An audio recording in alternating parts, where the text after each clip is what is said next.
assume so. Well, ladies and gentlemen, dear colleagues, dear Sophia, I welcome you all on behalf of the American Numismatic Society. My name is Ute Rotenberg and I'm the president. And we're delighted to be here in these wonderful surroundings of the American School of Classical Studies at Athens. But I also like to welcome, and I hope you're all there online, those of you who are following the event. Welcome you all. We're here today to celebrate our colleague, Dr. Sophia Kremydi, who will receive one of the highest honors that the field of academic numismatics offers. The Huntington Medal Award is conferred annually in honor of the late Archer Milton Huntington in recognition of outstanding career contribution to numismatic scholarship. Huntington, who was part of one of the wealthiest families in America in the early 20th century, was keenly interested in scholarship, including numismatics. He could be considered a second founder of the American Numismatic Society, since under his leadership, and this is a society, I should add for you who don't know this, was founded in 1858, so for American standards an old institution. And under Huntington, he became a second founder, so to speak. And the society became fundamentally the institution it is today, a museum open to the public, with one of the largest collections of coins and other objects in the world, a research library, first rate, a major publishing house, and an excellent staff dedicated to research and scholarship. And I say hi to them in New York. The list of recipients of the Archer Huntington Award is impressive, and you can look at this up online. They're famous numismatists, even those that passed away are still well known to us today. Dr. Kremydi is the 100th recipient of this prestigious award, the third Greek recipient, and rather surprisingly, only the 10th woman. Allow me to comment for a while on this oddity, in particular in an audience that is full of women numismatists. While it is fashionable these days to emphasize the importance of hiring women into position in academia, one could argue that this was perhaps not so much an issue in numismatics. Some of the great numismatists of the 20th century were women. If we look at the American Numismatic Society, we see more women than men in the ancient curator position. Agnes Baldwin-Brett was in fact the first ever curator the society employed. This is around 1900. Later followed by Margaret Thompson, Nancy Wagner, and Carmen Arnold Bucke. And we should not forget Hyla Troxell, who worked as a volunteer for many years and produced important works. Greece, too, has an amazing, even more impressive run of women numismatists. And many are present here today.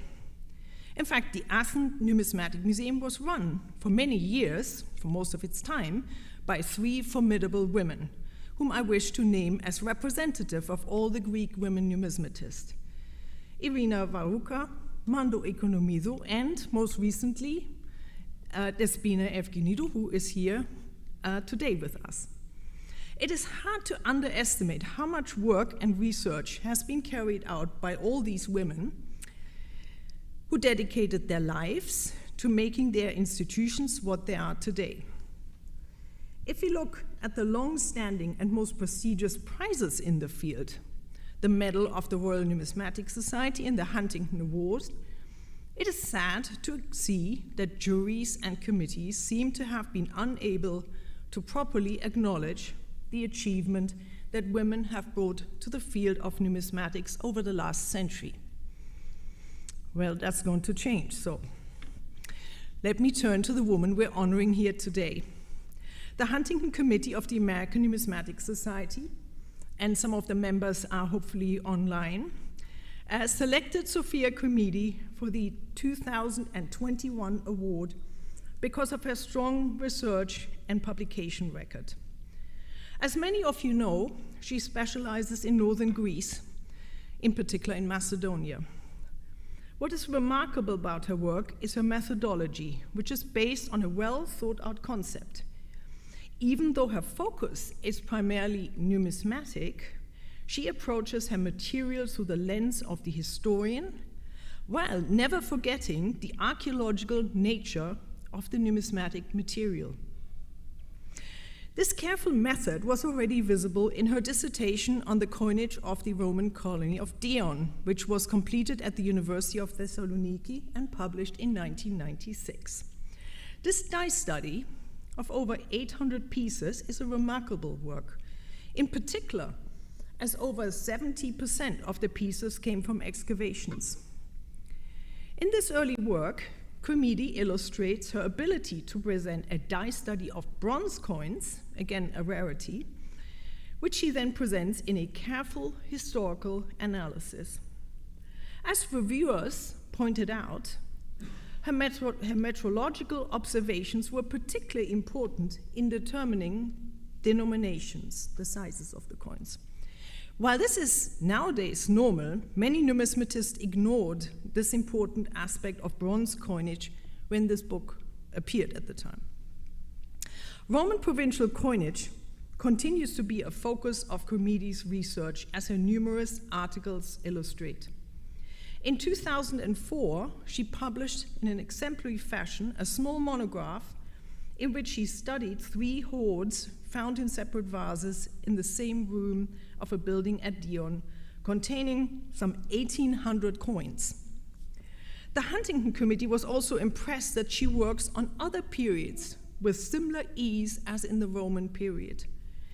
The Silvia Numorum Graecorum of the Alphabanks coin of Macedonian coin is one of the frequently cited standard works, undoubtedly due to Kremydi's meticulous cataloging work of this interesting and important collection. A tome of over 400 pages and 72 plates, under the title Autonomous Coinage under the Late Antigonids, appeared in 2018. In this work, Kremydi tackled the so-called autonomous coinage of the Macedonians, a subject which she researched over several years. In this masterful study of what can only be described as fiendishly difficult numismatic material, she sorted out a set of coinages which in the past perplexed quite a few expert numismatists. We are now fortunate to have a historically convincing organization of the many autonomous coins of Macedonia. Over the last few days, when I was reviewing this book again and looked at it in more detail, I was just astonished. I am in awe of what Dr. Kremydi has achieved with this work. For those interested in Hellenistic history and economic patterns, this monograph now presents an innovative approach to interpret Hellenistic coinages. Most of this research has been carried out by Dr. Kremydi at the Institute of Historical Research at the National Hellenic Research Foundation in Athens, and I'm very pleased to have some other representative from this institution here, which is a wonderful place. And she serves currently as research director, coordinates the Sources, History and Culture of Northern Greece project, as well as leads the Department of Greek and Roman Antiquity. It's time to conclude my remarks. As you will undoubtedly see, or have seen from what I said, Dr. Sophia Kremydi is an outstanding numismatist. And I'm very proud that she will join the list of other Huntington Medal winners, but in particular, those 2 Greek icons of numismatics, Ioannis Voronos and Ioannis Touratsouklo, our dear friend who died last year. And Sophia, I now ask you to come up and I will present you the medal.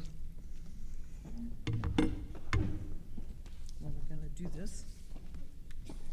I have to maybe stand somewhere where people can see. Okay. So I'll take the glasses off. Yeah, take the glasses off. Okay.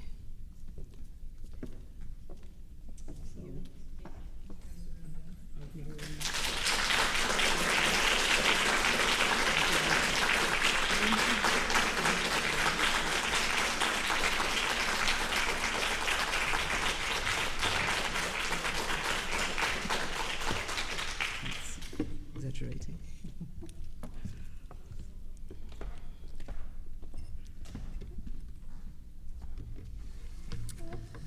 Well, I would like to very warmly thank the American Numismatic Society and its current president, Dr. Ute Wartenberg, for awarding me with this Huntington Medal for 2021. If I am the 10th woman to receive the medal in over a century, Dr. Wartenberg is the first woman to serve as president of this society since its foundation in 1858. So progress is being made in our academic community. I feel greatly honored for this very special distinction and commit myself to continue working in a stimulating field of research to which I have already devoted my efforts. Having had the chance of collaborating with a very inspiring group of colleagues at the Institute of Historical Research at the University of Athens and also with our international academic community, I would like to express my gratitude to all of them. Being certainly not the only person within this community, let alone within this room, that would have deserved such a distinction, I feel even more grateful. Finally, I would also like to make a short mention to a Greek numismatist, recipient of this same medal 10 years ago, namely Yannis Touratsoglu, curator and then director of the Numismatic Museum in Athens for many years. His contribution to the development of numismatics in this country has been crucial, and his presence is severely missed. I thank you all very much for being here with us tonight and honoring me with your presence. Σας ευχαριστώ όλους πάρα πολύ για την παρουσία σας σήμερα το βράδυ. The topic of our talk this evening is on issuing authority and legal tender in the Hellenistic world, and I would like to devote these thoughts to the young generation of numismatists that are beginning their career in an ever-changing but interesting world, where not only the relation between issuing authority and legal tender is at stake, but where even the existence of an issuing authority may not be obvious for certain new types of currencies. And we shall see where this may lead us to. But now back to antiquity. In the world of the Greek city-state, coin production was strictly regulated by the laws of the issuing authority that produced them. A city would control the types, quantities, and weight standards used for the city coinage, and it would cover the expenses, metal, and manufacture needed to produce coins. Furthermore, the city would apply very strict rules as to what coinage would be accepted within its territory and under what conditions of taxation or exchange. The decree of the first half of the 4th century BC from Olbia in the Black Sea is a very well-known example of this practice. A century after the Olbian decree, the Treaty of Sympoliti between Smyrna and the military settlement at Magnesia by Mount Sipilos regulates the extension of citizenship to the inhabitants of the nearby Polisma that had surrendered to Smyrna during the events of the Third Syrian War. In addition to the clauses concerning the participation of the new citizens in the life of the city, there is a separate clause for the acceptance of the coin of Smyrna. And in Magnesia, the coin of Smyrna is to have legal tender. The acceptance of foreign coin, even by a subjected nearby settlement with no coinage of its own, needed to be ratified by law.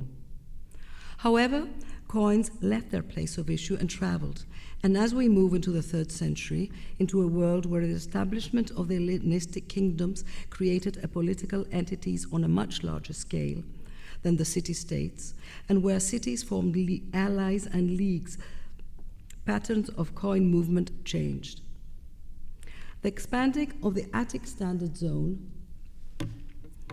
began, intentionally or not, by Alexander during his campaign, and was continued for a very short while by the Ptolemies and then by the Seleucids and Lysimachus.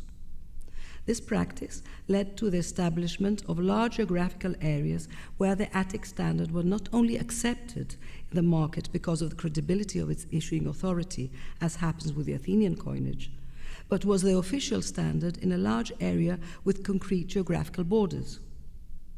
And within this area, not only the local Attic silver was accepted, but any Attic silver, be it an Alexander, a Lysimachus, a Seleucid, or an Adingonid coin. Such royal tetradrachms and drachms are not only found in the same hoard contexts, but their equivalent use is attested by epigraphic evidence, as for example in the inscription from Archesini in Amorgos in the Cyclades that refers to the payoff of a loan provided by Praxicles to the city in Atticon or Alexandrian nomisma. However, the circulation of Attic coins was not universal, and there remained considerable geographical zones where Attic coins could not penetrate, such as the Ptolemaic kingdom, the territory of Rhodes, but also the western zone of the Greek peninsula, where the Corinthian status prevailed down to the 3rd century. Following Alexander, Attic tetradrachms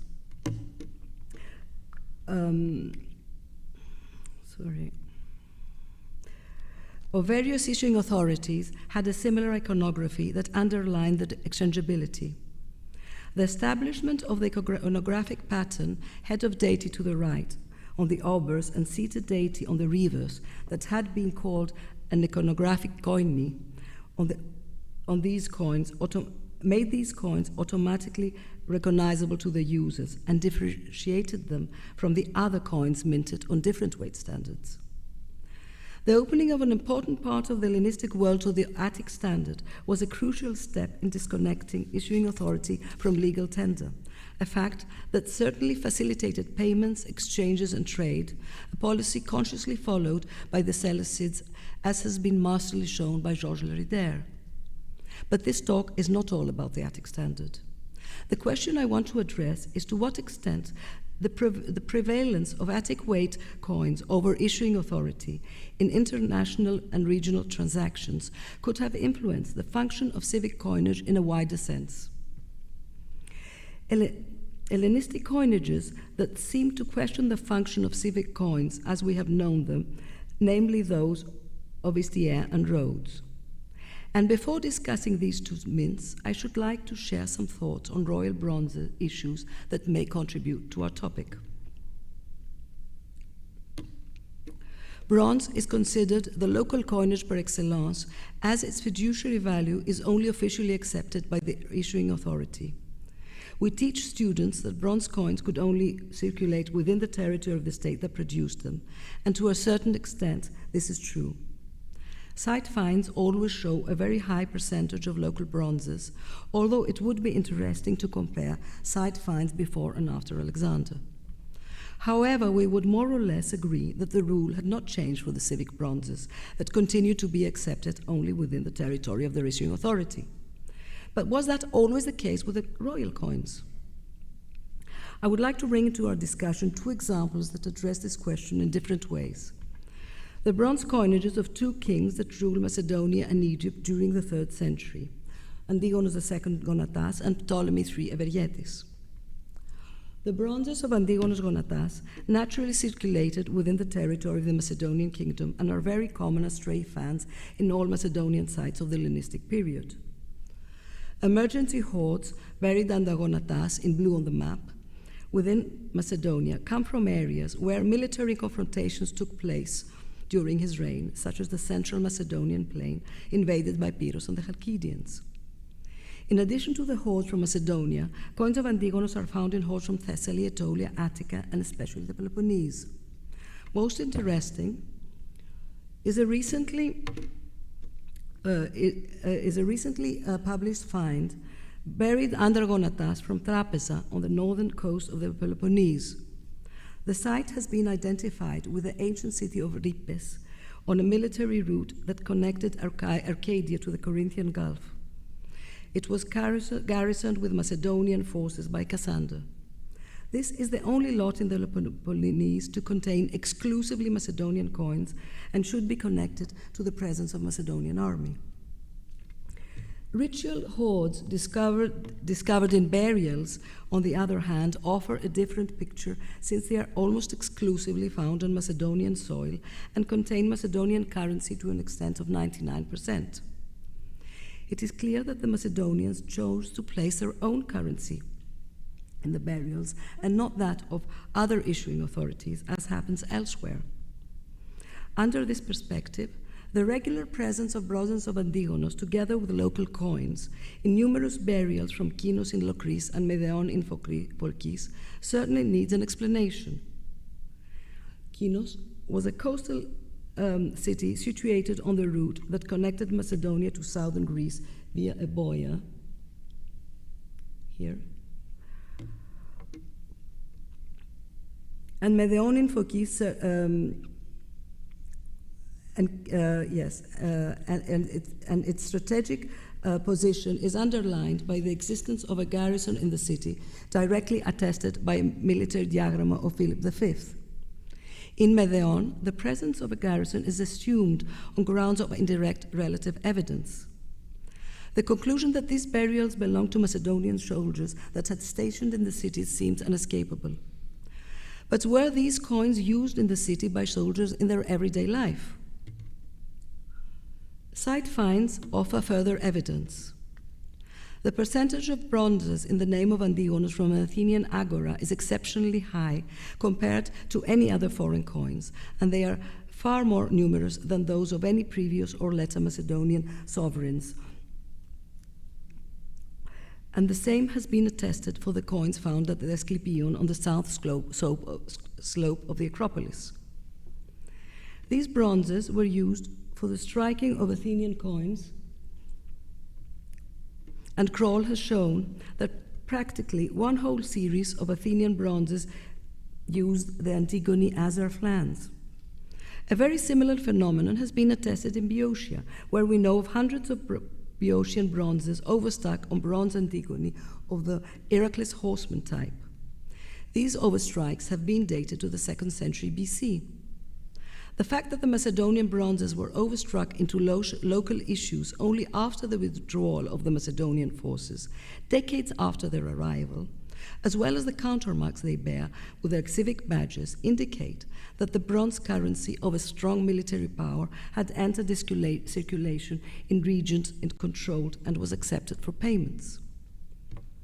In this context, the bronzes of Ptolemy III Evergetis that were regularly found in the Peloponnese also deserve a comment. We know that from the early years of his reign, Ptolemy I banned foreign coinage from his territory by imposing the exclusive use of a weight standard that was lighter than the Attic. However, Ptolemaic currency of all metals is found outside Egypt, and amongst the Ptolemaic coin hoards outside Egyptian territory, one may spot finds containing a special bronze issue of Ptolemy III that differs from other Egyptian bronzes in several ways. These coins were minted in 4 denominations whose size and weights are not compatible with other Egyptian bronzes, and more importantly, they are never found in Egypt. The only known provenances are the Peloponnese and very rarely Attica and Central Greece. In an article published in 1941, Irini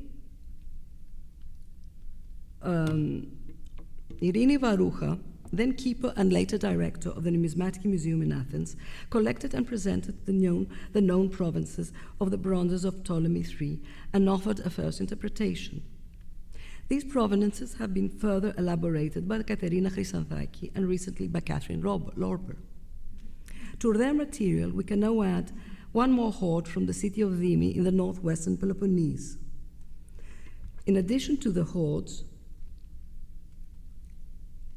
red on the map, the red dots refer to the hoards,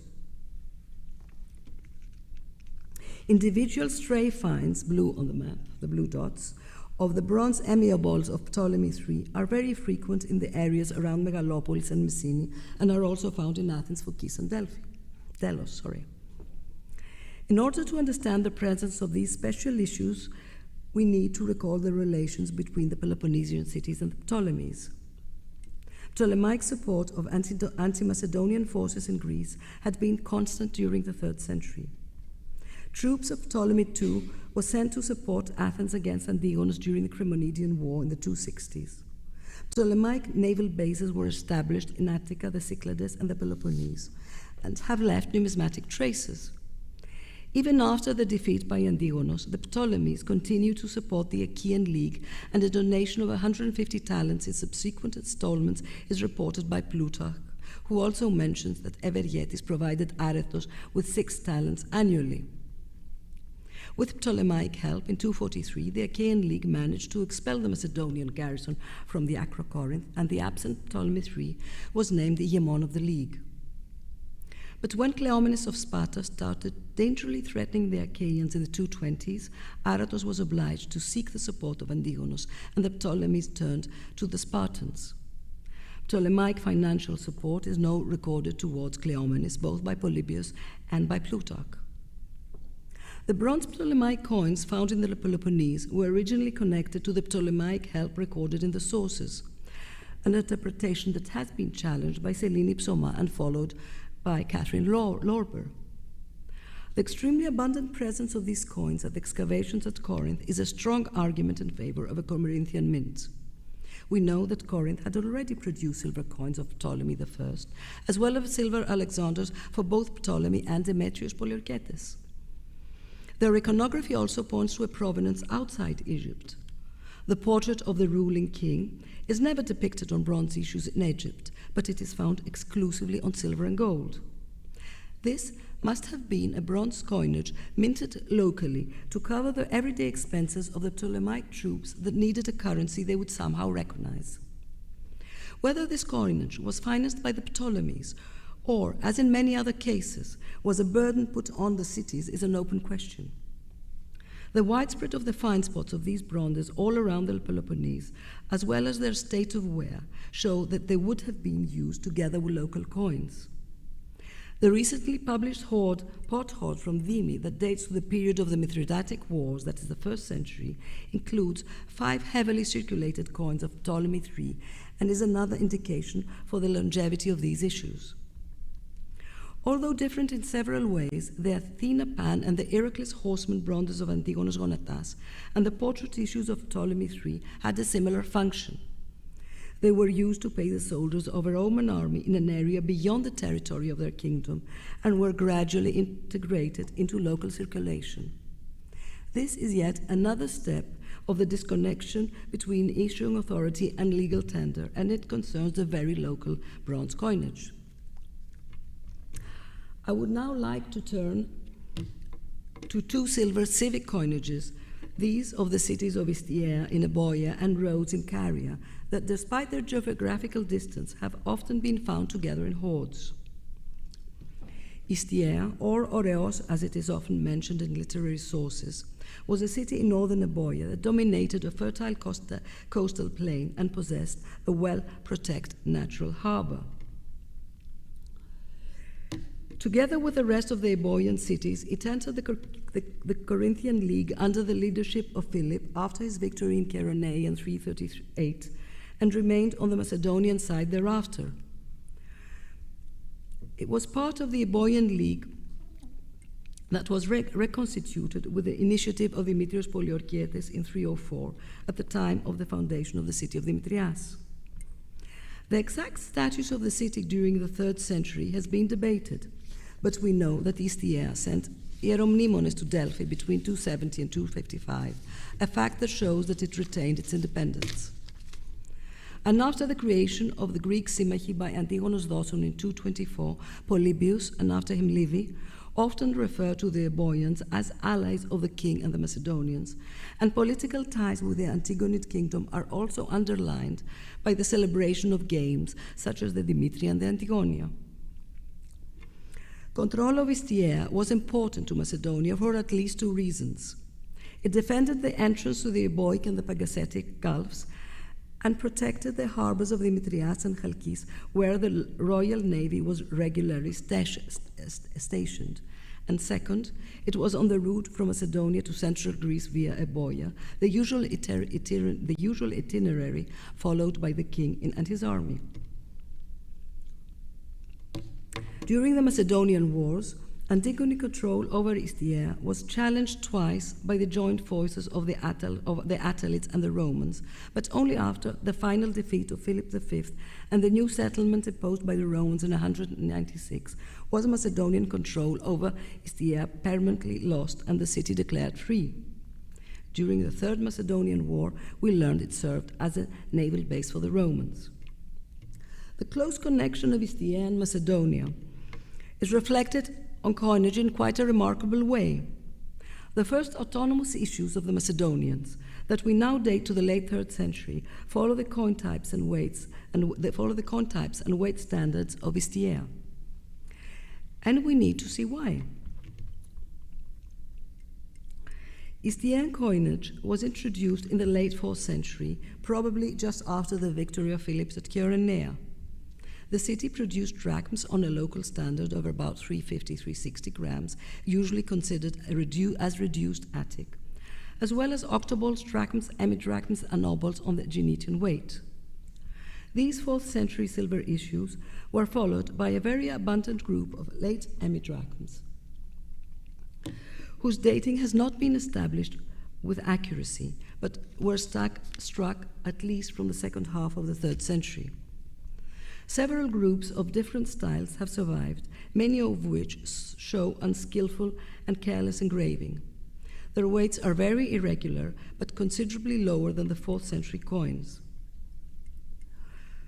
The exceptional output of this coinage is also attested at the inventories of the Temple of Apollo at Delos, where the nomisma Isthia icon counts for 58% of the non-Attic currency mentioned in the inventories when the Athenians took over in 166. The 4th century hoards with coins of Isthia are few and are found mostly in the Peloponnese, but also in Thessaly, Epirus, and Phoenicia. They all contain a few specimens of Isthia, together with other coinages on the Genetian standard. 3rd century hoards show a change in the pattern, and they spread from Euboea and Thessaly to the Peloponnese, Phocis, and Thrace.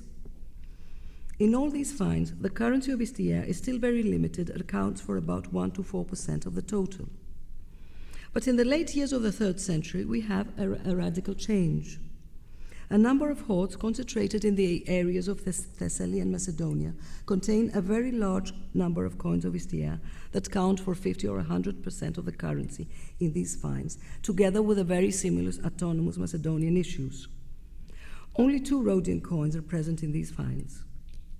Once believed to belong to the period of the Third Macedonian War, these finds have now been updated to the late 3rd century, and their concealment must be related to the insecurity caused by the Second Macedonian War, mainly on Thessalian soil. We then have a group of hoards from Thessaly and Macedonia, dated roughly to the first 2 decades of the 2nd century, where the coins of Isthia are relatively few and are replaced by a larger number of Rhodian specimens and some autonomous Macedonian coins that now have a different, traditionally Macedonian iconography and were minted after 196. Thereafter, the findput of the hoards that date from the Third Macedonian War to about 150 spread again to Thessaly, Boeotia, the Peloponnese, Euboea, Epirus, Aetolia, Macedonia, and Crete. Finally, an important number of single currency hoards have been discovered in inland Thrace that are obviously quite difficult to date and are believed to belong vaguely to the 2nd century. Some of these coins could be local imitations, and a few have been found north of the Danube River.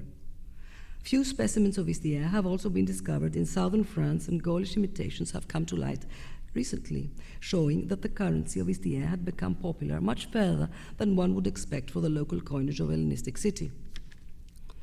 The coinage of Isthia, therefore, at least after the last decades of the 3rd century, was minted on a scale unusual for civic coinage, and its broad circulation points to a different function. The interpretation of this phenomenon should probably be understood through the relation of the city to Macedonia. The Macedonian copies of the Euboean issues were clearly intended to resemble the Isthmian currency. This, as well as well as their parallel circulation, can only be comprehended if we accept that the Euboean coins were used not only by the city itself, but also by the Macedonian state. Istyea had been dependent on Macedonia throughout the 3rd century and is known as an ally of the Symmachie established by Doson in the 220s. We furthermore need to take into account that Antigonid coinage in the 3rd century consisted of tetradrachms and bronzes, whereas no drachms or fractions were minted during this period. That the Antigonids would have no need for payments in such a popular denomination is rather strange, and the autonomous Macedonian issues with Euboic types are the first small silver coins to be struck in Macedonia after a century. So one could suggest that the Antigonids had used the currency of their allies, and this was sometimes complemented by the first issues of the Macedonian koinon. Only after 196, the end of the War of Flamininus and the loss of all of its external possessions, did Philip V start to produce local coinage in smaller denominations, and the autonomous Macedonian issues were now more systematically integrated in the royal coinage and bore Macedonian types. Now, how did Istyea strike all this coinage, and where did it find the silver for such abundant issues? We know that Istyea had established a large network of proxeny in 22 cities around the eastern Mediterranean, showing she maintained a very important commercial network, even during the turbulent period of the Kremydian War. Istyea was furthermore situated in a location rich in resources. It controlled a fertile coastal plain known since the time of Homer as rich in vines, Polystaphylos, and its territory provided timber.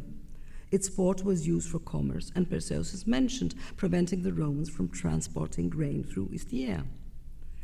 Both the agricultural and the naval aspect of the city's economy is illustrated on the iconography of its coins. So the Istyaeans had the means to strike large amounts of coins, but what for? Louis Robert, the first to observe the unusual volume and movement of the coins of Istyea in the 1950s, tried to explain it through the city's commercial activity and the large network of its proxeny.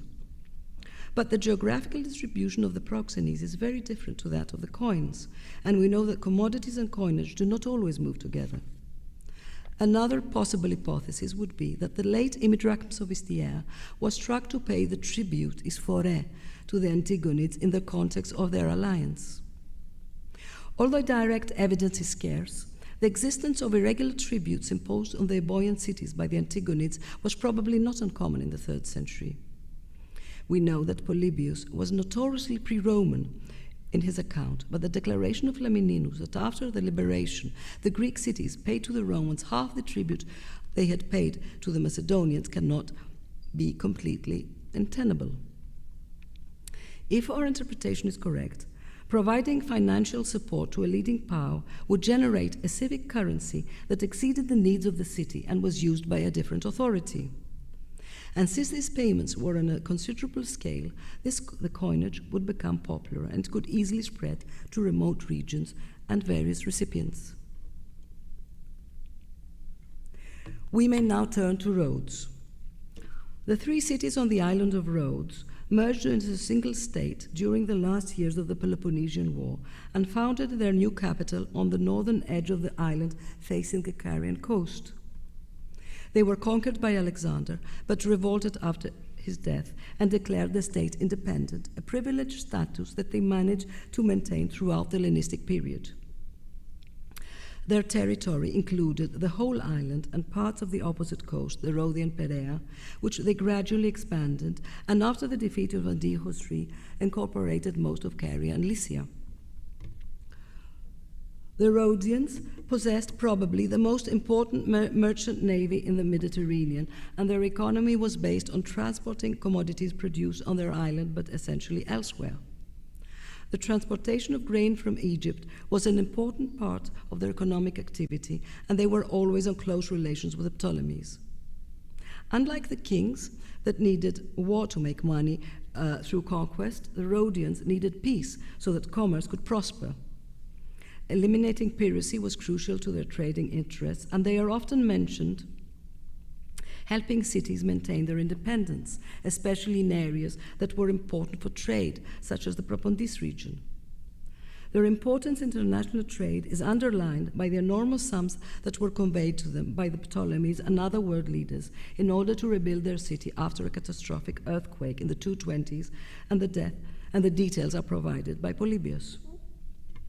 Rhodian coinage has been very thoroughly studied by Richard Ashton, who has clarified very many aspects of this interesting and sometimes puzzling coinage.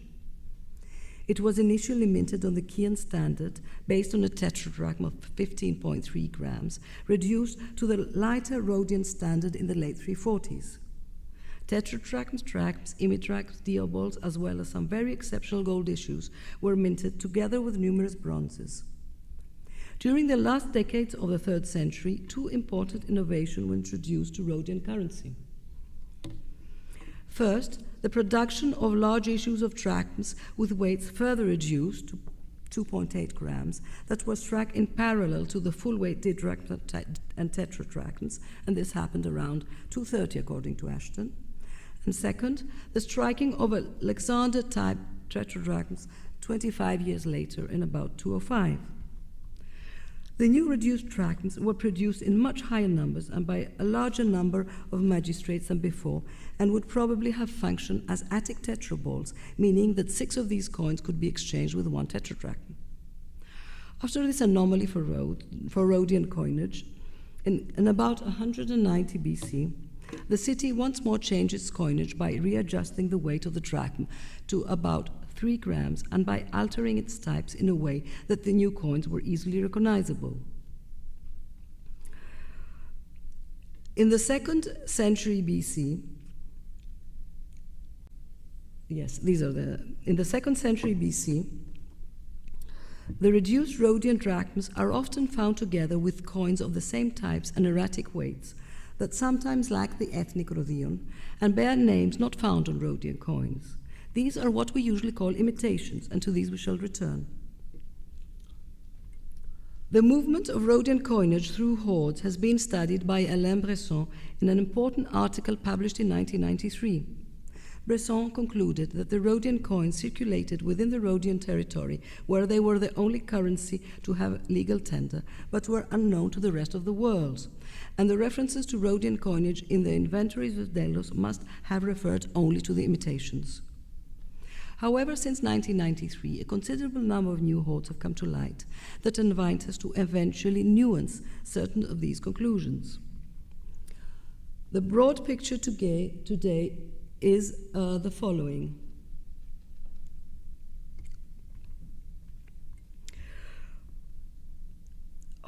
Fourth century hoards with silver and very rarely gold Rhodian coins are found mostly in Caria, sometimes in Ionia or Phrygia, where two come from the distant regions of Phoenicia and Spain.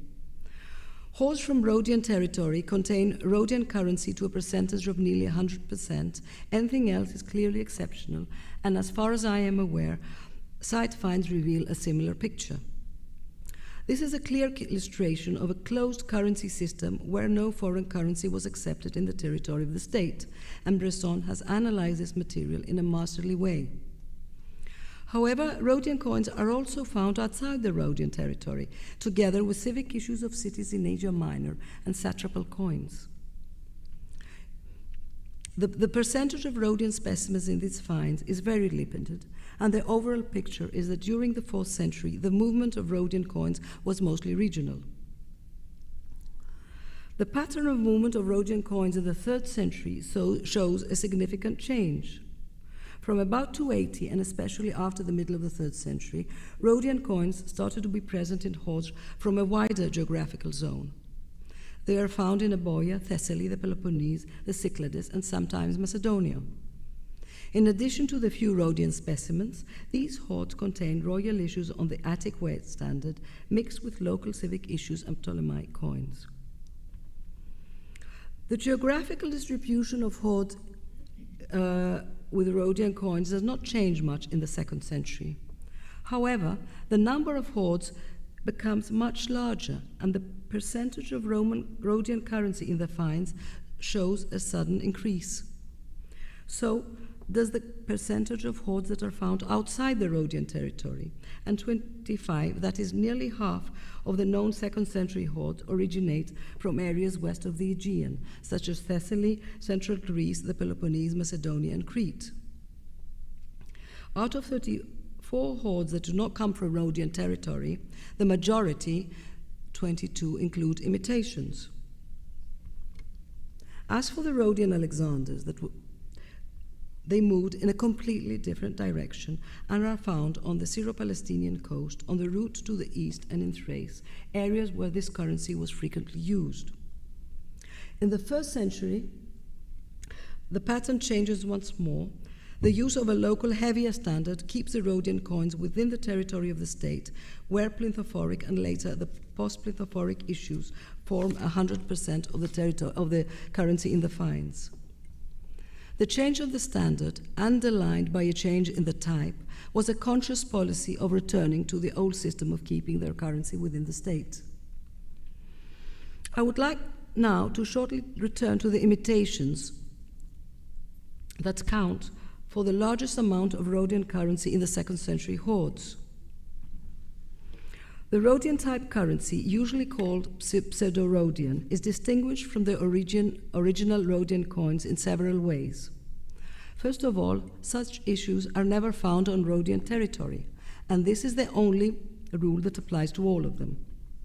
They often, but not always, omit the ethnic Rhodian, and sometimes bear names or iconographic details that are not found on Rhodian coinage.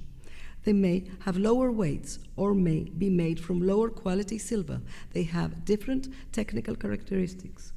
Most importantly, they are sometimes linked to other civic issues through magistrates' names or symbols.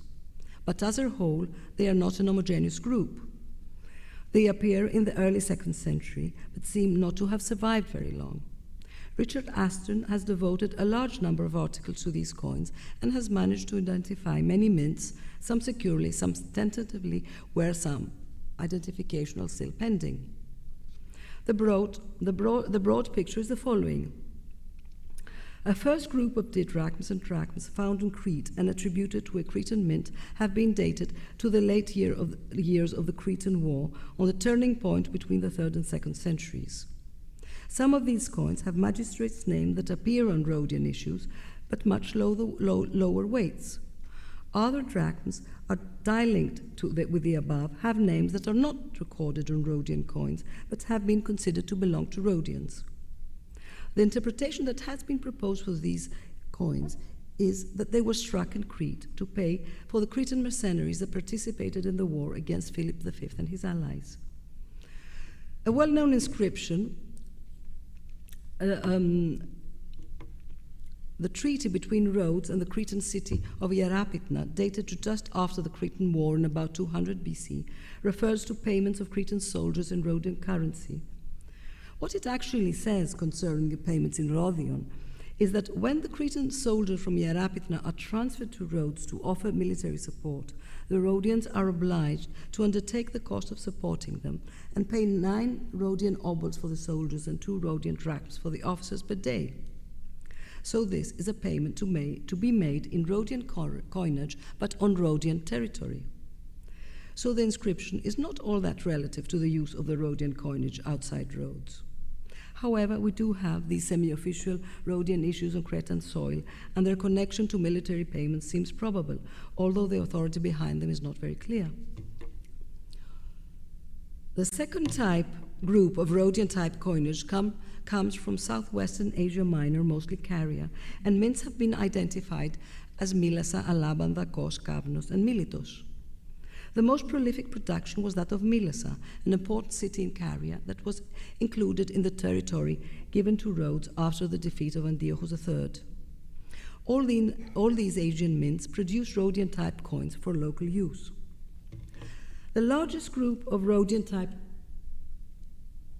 drachms come from mainland Greece and have been attributed to mints in Euboea, Boeotia, Thessaly, and perhaps Macedonia.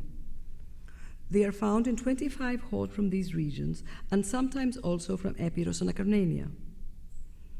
After the recent updating of the nymph head stern issues of the Macedonians through the last decades of the 3rd century, and not to the reign of Perseus, the hoards with Rhodian-type coins from Greece can be divided into 2 groups.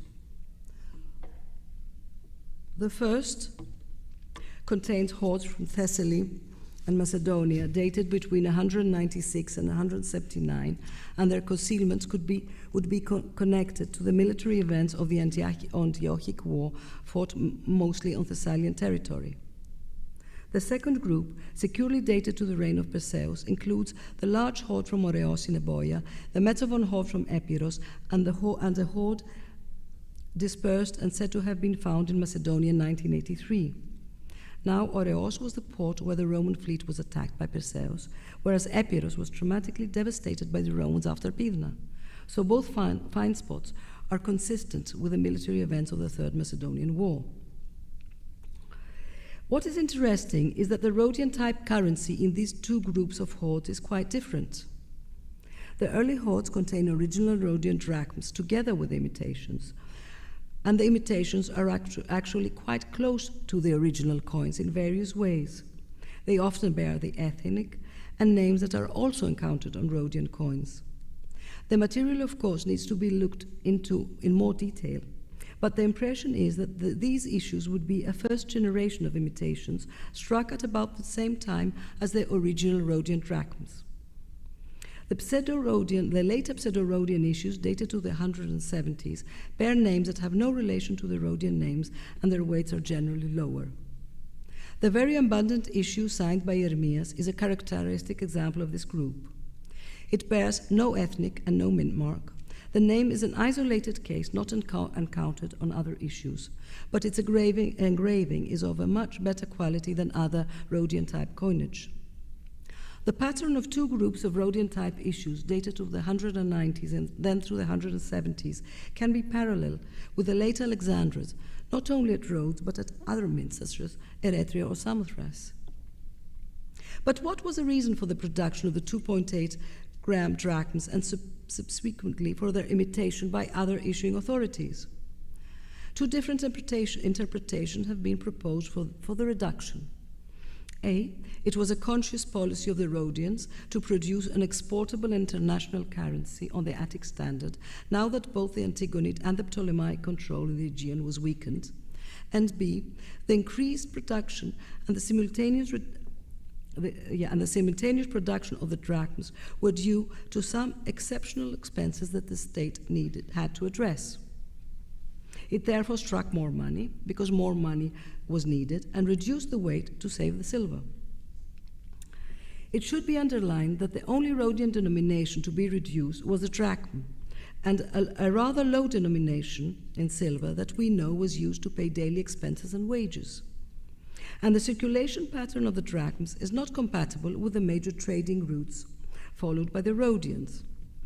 They are present in mainland Greece and southeastern Asia Minor, and totally absent from the well-known commercial routes such as the Straits of Bosporus and the Phoenician coast, or even inland Thrace. And if the reduction was an intentional change of standard from the Rhodian to the Attic, one would expect a change of types, as happened later with the plethysphoric issues. So the intentional creation of international currency that would dominate the Eastern Mediterranean by the Rhodians is not very convincing. I think Bresson is right in suggesting that the money was issued for exceptional payments made by the state. Whether these were the military expenses related to the war with Philip V in Caria, as has been suggested, or the need to pay workmen to rebuild the city after the devastating earthquake of the 220s that totally ruined Rhodes, or some other need, is impossible to say.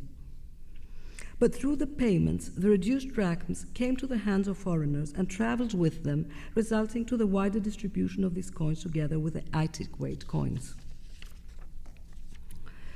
The imitation of these coins in Greece and Asia Minor clearly show that a foreign currency could be demanded in the market. And if a coinage is demanded, this can only mean that people were already using it. We saw that Rhodian coinage had been traveling during the 3rd century in the same areas that it was later imitated. So the assumption of Bresson that the Rhodian coinage mentioned in the Delian inventories refers exclusively to the Pseudo-Rhodians should perhaps be thought over. The 4 examples of coinages that we have discussed in this talk are not high-value currencies. They are bronze and small silver coins. They are not what we usually call international currencies. Attic weight tetradrachms accepted throughout a large part of the Hellenistic world. The bronzes of Antigonos Gonatas were the main bronze currency of the Macedonian state, used for small-scale transactions within the kingdom. At the same time, they were transferred to the Antigonid strongholds in the south to serve the everyday needs of the soldiers present in these regions. The acceptance of these bronzes in the local markets is testified by the unproportionately large number of these coins and side fines, by the countermarks applied locally, and by the fact that they were overstrike into local coinage only after the end of the Macedonian domination. The bronzes of Ptolemy III are different in the sense that they were not a real Ptolemaic coinage. They were neither minted nor used in Egypt. They were minted in the Peloponnese to serve the needs of the Ptolemaic troops that needed a coinage they could recognize. Although we know of no countermarks or overstrikes, their striking in this very restricted region would make absolutely no sense if they could not be used. They would certainly not be minted to be exchanged. The late silver emidrachms of Istiaea and the Rhodian drachms were small silver coins severely reduced from earlier issues of the same mints that showed a radical increase in their production together with a change in their circulation pattern. Both were imitated by other issuing authorities that produced coins with approximately the same types and weights.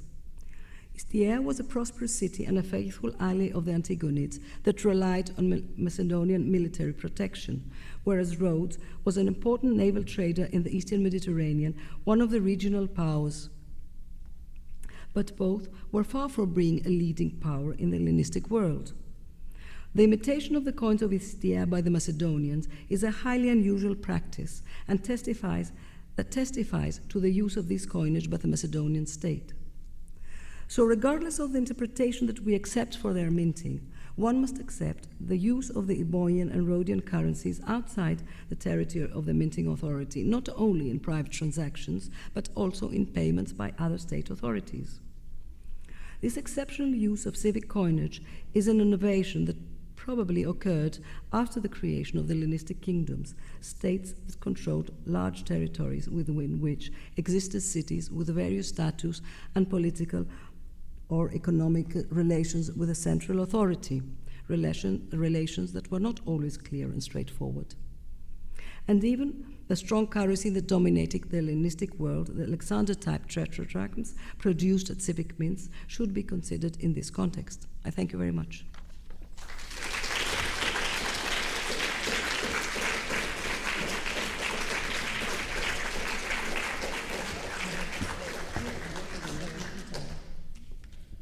So we thank Sophia for this wonderful talk, and we might have just time for a couple of questions, which I think is going to be difficult for the online audience, but if anyone here wishes to ask something, and if you perhaps come up, because that way people can hear it. It's a extremely wide topic, and I know there are some experts in the audience, so don't be shy. Nobody wants to ask any questions, no? No, if nobody wants to ask any questions, then just remains to thank you all here in the room, but also online for coming to this wonderful event. And I'd like to congratulate Sophia again.